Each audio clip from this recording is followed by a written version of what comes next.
Friends, आज की update कुछ इस प्रकार से। आज हम बात करेंगे ईरान की। ईरान में जारी विरोध प्रदर्शनों में मरने वालों की संख्या 12,000 तक पहुंचने का दावा किया गया है। यह दावा ईरान इंटरनेशनल नाम की एक विपक्षी वेबसाइट ने किया है। ईरान से बाहर से ऑपरेट होने वाली इस वेबसाइट ने दावा किया है कि सरकार विरोधी प्रदर्शनों पर देशव्यापी कार्रवाई के दौरान सुरक्षा बलों की गोलीबारी में कम से कम 12,000 लोग मारे गए हैं। वेबसाइट ने इसे ईरान के इतिहास की सबसे बड़ी हत्या बताया है। हालांकि यह आंकड़ा ग्लोबल न्यूज़ एजेंसियों के दिए जा रहे अनुमानों से बिल्कुल अलग है, जिसमें कहा गया है कि ईरान में विरोध प्रदर्शनों के दौरान अब तक लगभग 2,000 लोग की मौत हुई है।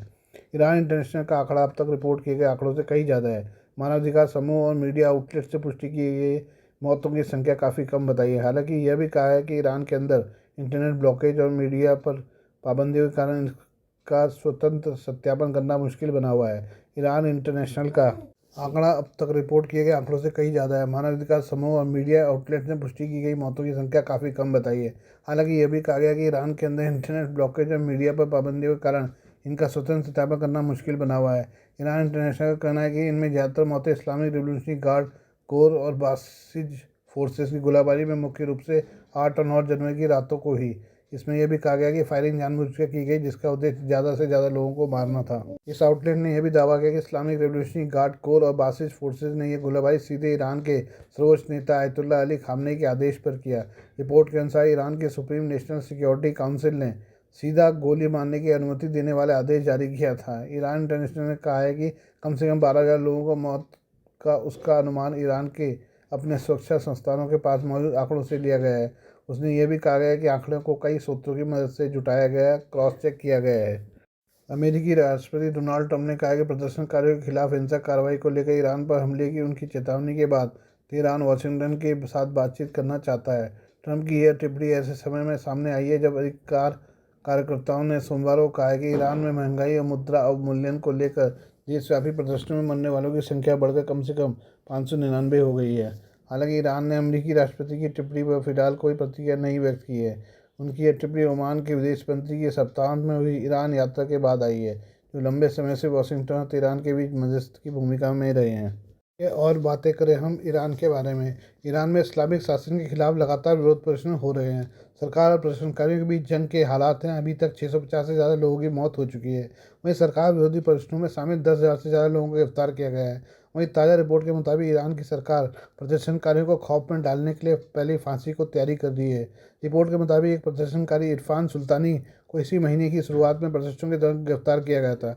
अब उन्हें फांसी दी जाएगी। इरफान की उम्र 26 साल है और 8 जनवरी को उन्हें supreme leader Ayatollah Ali Khamenei के खिलाफ विरोध प्रदर्शनों में हिस्सा लेते समय हिरासत में लिया गया। आपको बता दें कि ईरान में 28 दिसंबर से खराब अर्थव्यवस्था को लेकर विरोध प्रदर्शन शुरू हुआ था। अभी पूरे देश में फैल चुका है। ये प्रदर्शन अब सरकार विरोधी हो चुका है। इस्लामी सरकारों को गिराने के लिए लाखों लोग सड़कों पर आ चुके हैं।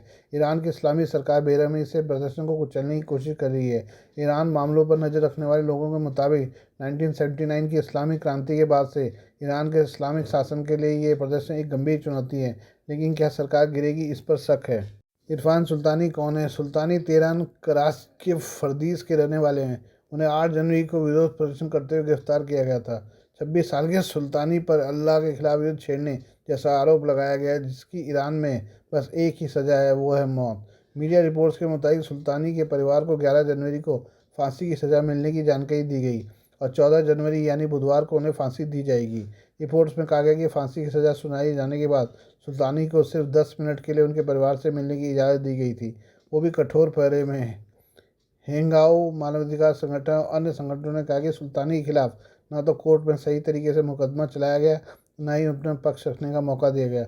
उनके सारे मौलिक अधिकार छीन लिए गए थे और उन्हें फांसी की सज़ा सुना दी गई। सुल्तानी को न तो वकील मुहैया कराया गया और न ही अपना बचाव करने का मौका दिया गया। सुल्तानी के परिवार ने कहा कि उन्हें यह भी पता नहीं था कि सुल्तानी को कब गिरफ्तार किया गया, कब मुकदमा चलाया गया और किसने गिरफ्तार किया था। उन्हें सीधे फांसी की सज़ा मिलने की जानकारी दी गई।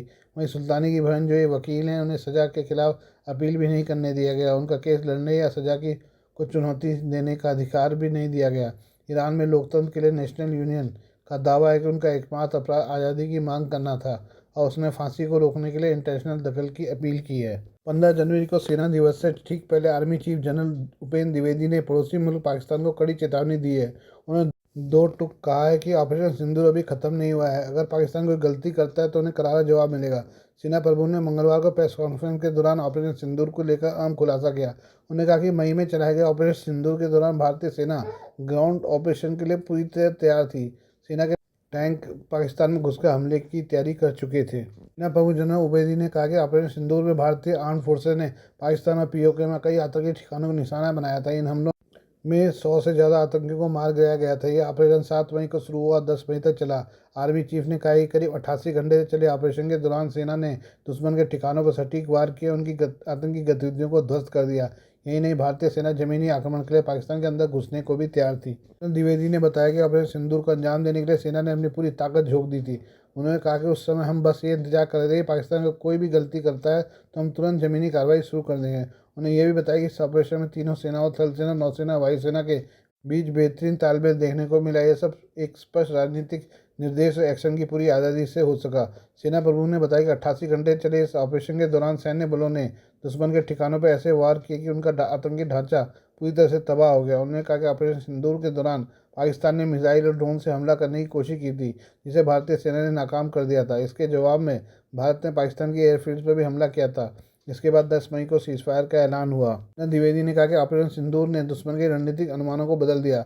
हमने दुश्मन के ठिकानों पर गहराई तक वार किया, उनके आतंकी ढांचों को नष्ट किया, उनके परमाणु हथियारों को लेकर जाने वाली बयानबाजी को भी शांत किया। उन्होंने ये भी बताया कि युद्ध विराम की घोषणा के बाद से पश्चिमी सीमा और जम्मू कश्मीर में स्थिति संवेदनशील बनी हुई है, लेकिन पूरी तरह से नियंत्रण में है। आर्मी चीफ ने कहा कि 2025 में 31 आतंकियों को मार गिराया गया था, जिनमें से 65% पाकिस्तानी मूल के थे। पहलगाम हमले के 3 दोषियों को भी ऑपरेशन महादेव में मार गिराया गया। सेना प्रमुख ने बताया कि जम्मू कश्मीर में स्थानीय आतंकियों की संख्या बहुत कम हो गई है, जो सिंगल डिजिट में है।